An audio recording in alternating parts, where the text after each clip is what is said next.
Welcome to the AmeLiaRun channel. My name's AmeLia, and today we'll be reviewing the Brooks Hyperion 3. This is a shoe I purchased for myself in my size of 8.5M.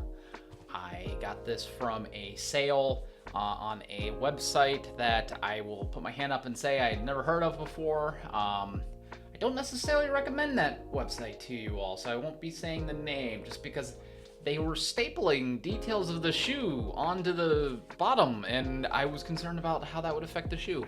Thankfully, it did not affect the shoe, but it was very odd. So this is a review aimed with the purpose of helping assist buyers of all levels of experience, regardless of where and when they're shopping. I have also timestamped this video. We'll be going over nerdy details, fit, projecting the durability, talking about its ride, versatility, and value of the shoe. As always, if you have any questions, concerns, anything that kind of just stood out to you from any of my reviews, just let me know. I'm very quick to respond as far as comments. With that said, let's go ahead and dive on in with this review.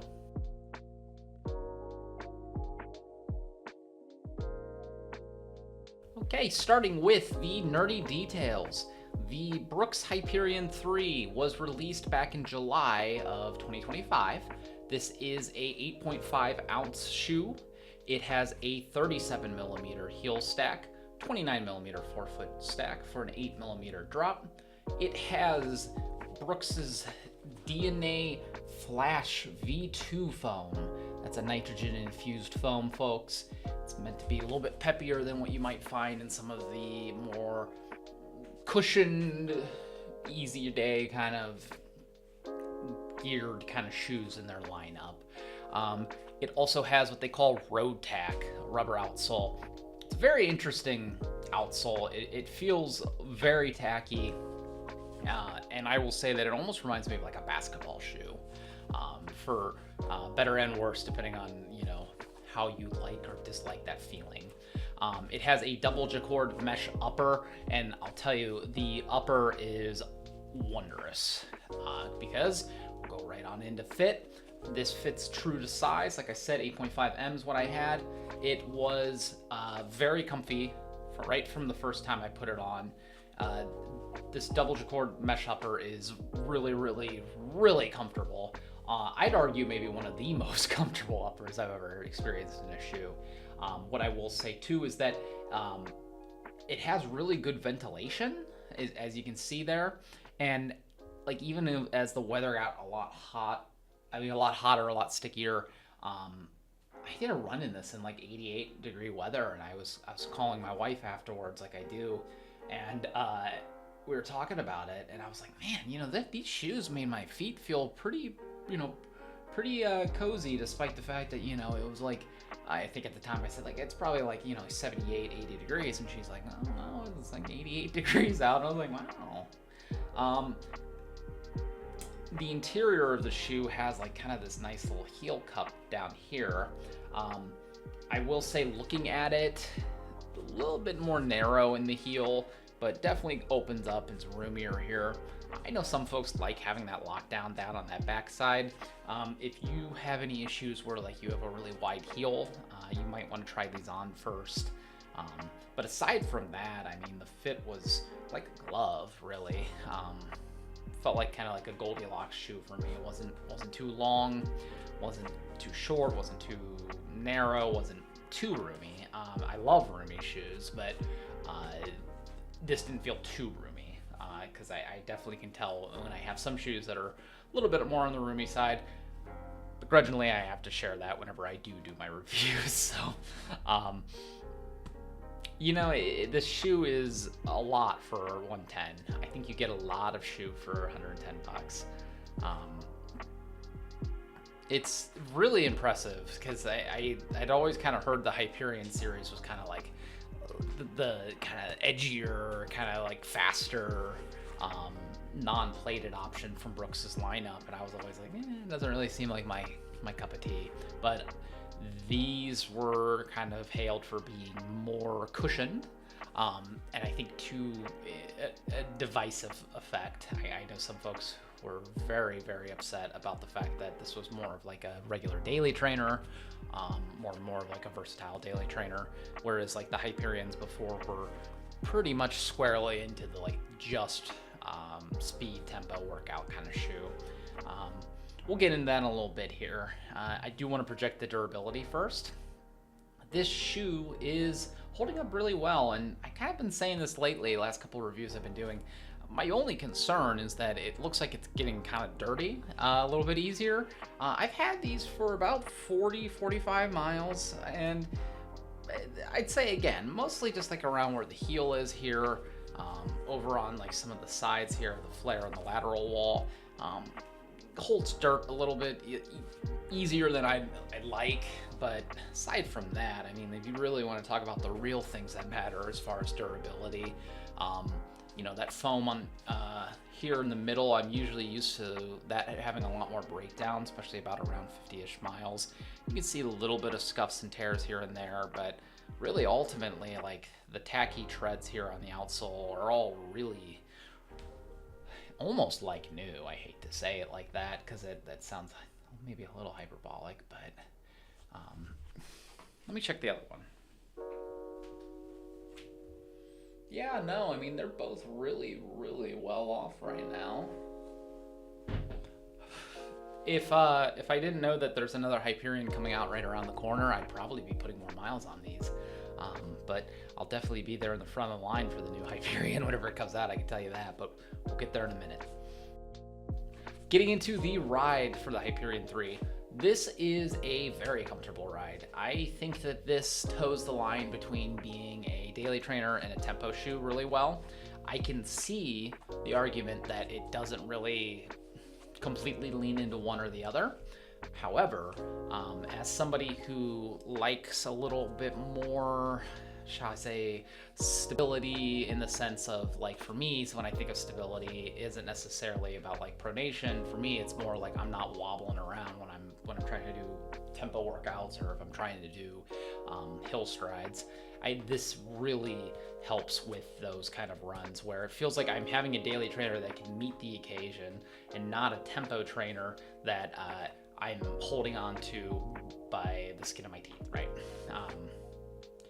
I think the shoe is very comfortable for folks who want to maybe have a shoe that most of the workout is going to be easy miles or cool down miles with some strides in the middle, some hill strides in the middle, or maybe you're going to do like a marathon pace tempo kind of middle bit there.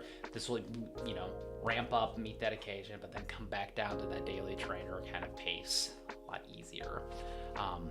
It's not for everybody. I get it. Some people, they put on a tempo shoe, they want a tempo shoe. Some people put on a daily trainer, they strictly want a daily trainer. I think that this is a jack of all trades at the cost of being a master of none, but that might even be a little mean.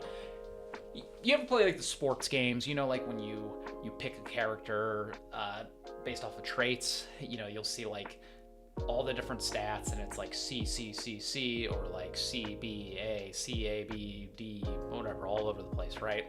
This feels like it's like very squarely like a lot of B's, a couple C's. For some folks, that's a deal breaker. For me, that's wonderful. It doesn't have the most stack. Obviously, we were talking about 37 millimeters, then 29 millimeters. It feels weird to say that, but I know kind of looking at its stack, that's something that I think is a good discussion point with what we were just talking about. You know, for folks who love their super trainers, sky high stack, really high drop, it's not going to be enough for them. But for the folks who like the old Hyperions, who like their trainers to be less stack, maybe lower drop, this is going to be way too much. But, you know, I think this plays a smart move in my mind, going in kind of like the middle ground there, where it's like it's still a lot of cushion, it's still a lot of stack, but I think it's reasonable. I think I've mentioned this, I think anywhere from like 5, 6 to like 8 millimeter drop is completely reasonable for a shoe. I also think it's really practical. However, I know not everybody agrees with that. I know some folks want 10mm. I know some folks want 0 to 4mm drop. Can't win them all. I will say too, the foam is really comfy. This is my first time with DNA Flash foam. This is a really cool foam. I wish Brooks put this in more of their shoes. I know the Hyperion Max also has this kind of, I was about to say DNA, but that's also in the name, but like, I guess like makeup. I'd be curious to see what those shoes are like. I might even end up trying those for my next one from the Brooks family, because I know the new ones are right around the corner, rumored, for like July, August timeframe. Really though, versatility, I think this shoe is, as we were kind of alluding to, I think this is a perfect shoe for if you want a daily trainer that meets the occasions for some strides in the middle, or if you have kind of like just, hey, I got maybe upwards of like 5-6 miles to run in for like your daily miles. I read a lot of concerns about how this is on like super long runs, like if you were trying to take this out for like 10 miles, they felt like it didn't have enough cushion. I read in some places. I don't know, and to be honest with you, I don't really think I'll be finding that part out, just because I go to these for like these and the actually the Brooks Glycerin Flex are my two favorites for like hill strides, just because the Flex, as we mentioned in the past on other reviews, if you haven't seen it, it's on my playlist here for reviews, has that podular style where it's like segmented, helps with like kind of like bending on like hills. This just feels really smooth and cushioned going through hills, but it's just snappy enough. But as far as versatility, again, I think it's B-C range for a lot of different kind of like stats, so to speak, when it comes to running. I don't think you'll have any issues, especially for the price. $110, this is a bargain for as versatile as it is. Thinking about that there too with value, it's, as these shoes get older, they're a little bit harder to get in your size. But I see plenty of sizes available for 110 bucks. You might not get the colorway you want, but if you are able to fit into a standard width shoe, definitely give this a look, because I think for 110 it's a bargain. I got mine for like 70 from like an outlet, but like I said, I'll probably never buy from that outlet again, because who staples their shoes? Seriously, I know that's the second time I brought it up, but who puts like tags and receipts stapled to the shoe? That is unreal. That's malpractice. Like, why would you, like, if you bought a dress and then they stapled it to the dress, like, what? Sorry, I digress. Let's get into those final thoughts. Final thoughts for the Brooks Hyperion 3. I love this shoe. I think this is an easy banana ice reward for me. Combination of everything from its value to its versatility. It's not going to be for everybody. If you're somebody like me who likes having daily trainers that can go up to tempo, but not necessarily strictly tempo, this will be right there into something that you will be reaching for every day. I don't have any durability concerns with this. It's been rock solid. It's kind of a no-brainer. I'm really surprised this shoe's not more popular. Maybe it's because it's a little polarizing design-wise. We kind of discussed that a little bit ago, but I'm very excited to see whatever direction the Hyperion's going. I'd also like to see what the Hyperion Max has in store, but we'll cross those bridges when we get there. Hope you found this review helpful. Hope you found this review informative. Again, if you have any questions, concerns, anything you want to pick my brain about related to this shoe, let me know in the comments. I make reviews every Saturday. I've been having a pretty good rhythm with doing reviews on Saturdays. If you're interested in seeing more reviews like this, consider subscribing. Helps the channel tremendously. Drop a like and all that good jazz. I hope you're all staying healthy and safe as we gear up here into the summer months. Remember to stay hydrated. I hope you all get those miles. Chase those miles. Whose miles? Why are we chasing them? Talk to you here in the next review.